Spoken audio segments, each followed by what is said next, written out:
दक्षिण अफ्रीका दौरे के दूसरे दिन प्रधानमंत्री नरेंद्र मोदी ने डरबन स्थित ऐतिहासिक पीटर मारिट्सबर्ग रेलवे स्टेशन तक की रेल यात्रा, पीएम फिनिक्स सेटलमेंट कॉलोनी का भी करेंगे दौरा।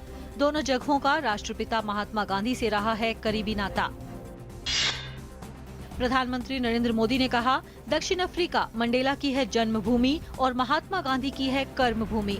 प्रधानमंत्री ने कहा, भारत है होप यानी उम्मीदों की धरती, जिसे समरसता, सकारात्मकता, क्षमता और ऊर्जा के रूप में किया जा सकता है परिभाषित। भारत और दक्षिण अफ्रीका ने संस्कृति और पर्यटन के क्षेत्र सहित 4 समझौतों पर किए हस्ताक्षर। हिजबुल मुजाहिदीन के शीर्ष आतंकी बुरहान वानी के मारे जाने के बाद घाटी में सुरक्षा व्यवस्था कड़ी। केंद्र की सभी समुदायों से आतंक के खिलाफ लड़ाई में साथ आने की अपील। जम्मू कश्मीर सरकार ने सुरक्षा कारणों से एक दिन के लिए अमरनाथ यात्रा की स्थगित। इस्लामी उपदेशक जाकिर नाइक के खिलाफ लखनऊ में शिया समुदाय का प्रदर्शन। इससे पहले जाकिर नाइक के उपदेशों पर बढ़ते बवाल के बीच सरकार ने जाकिर के भाषणों पर रोक के लिए टीवी चैनलों को जारी की थी एडवाइजरी।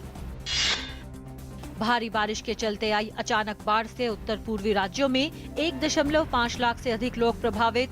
असम में लखीमपुर, धेमाजी, नगांव, बारपेटा और जोरहाट में बाढ़ का सबसे ज्यादा असर। सेना का राहत अभियान तेज। मध्य प्रदेश में सतना और भोपाल में भी आई बाढ़। मुख्यमंत्री शिवराज सिंह की निगरानी में चल रहा है राहत और बचाव कार्य। राष्ट्रपति प्रणब मुखर्जी विश्व युवा कौशल दिवस के अवसर पर 15 जुलाई को भारत कौशल प्रतियोगिता के पहले संस्करण का उद्घाटन करेंगे। कौशल भारत इस अवसर पर अपनी पहली जयंती मनाएगा।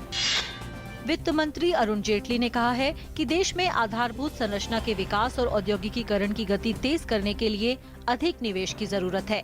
दिल्ली में बॉम्बे स्टॉक एक्सचेंज के 140 साल पूरा होने की स्मृति में डाक टिकट जारी करने के बाद वित्त मंत्री ने कहा कि पिछले कुछ साल में हम विकास के लिए अपनी क्षमता के हिसाब से कम संसाधन जुटा पाए हैं और इस दिशा में स्टॉक एक्सचेंजों की अहम भूमिका हो सकती है।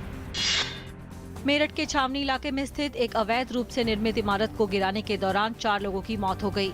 इमारत गिराने के दौरान बरती गई लापरवाही के कारण मलबे में दबे 7 लोगों में से 4 लोगों की मौत हो गई। बाकी गंभीर रूप से घायल हैं। फिलहाल कुछ और लोगों के दबे होने की आशंका है। पुलिस ने डलास में फायरिंग कर 5 पुलिसकर्मियों की हत्या करने वाले बंदूकधारी की पहचान की। हमलावर के घर से बम बनाने के सामान को किया बरामद। 25 साल का आरोपी मिकाह जॉनसन अमेरिकी सेना का है पूर्व सैनिक। डलास जाने के लिए अमेरिकी राष्ट्रपति बराक ओबामा करेंगे अपनी यूरोप यात्रा जल्दी खत्म। दक्षिण कोरियाई सेना ने किया दावा, उत्तर कोरिया ने कोरियाई प्रायद्वीप के पूर्वी समुद्री हिस्से से एक पनडुब्बी की मदद से बैलिस्टिक मिसाइल का किया प्रक्षेपण। दक्षिण कोरियाई सेना के मुताबिक यह परीक्षण अपने प्रारंभिक चरण में ही रहा विफल। संयुक्त राष्ट्र के प्रस्तावों के मुताबिक उत्तरी कोरिया किसी भी तरह की बैलिस्टिक मिसाइल तकनीक का नहीं कर सकता इस्तेमाल। इंडोनेशिया में कई दिन से इतना लंबा ट्रैफिक जैम लगा है कि इसमें फंसे 12 लोगों की मौत हो गई है। इन सभी लोगों की मौत पानी की कमी और थकान के कारण हो गई, जबकि 5 लोगों की मौत रास्ते में गलत तरीके से ड्राइविंग के कारण हो गई। दरअसल जावा द्वीप पर रमजान के महीने के अंत में छुट्टी मनाने निकले लोगों की संख्या ज्यादा होने की वजह से एक ही ट्रैफिक सिग्नल पर लोगों की भीड़ अधिक होने से ये जाम लग गया। अंतर्राष्ट्रीय समुद्री संगठन की ओर से पहली भारतीय महिला को सम्मान से नवाजा जाएगा। राधिका मेनन को समुद्र में फंसे 7 मछुआरों की जान बचाने के लिए और उनकी असाधारण बहादुरी के लिए इस सम्मान से नवाजा जाएगा। मछुआरों की जान तब बचाई गई जब राधिका मेनन भारतीय नौवहन निगम के संपूर्ण स्वराज नामक तेल टैंकर पर नियुक्त थी। ये सम्मान पाने वाली वे पहली भारतीय महिला हैं।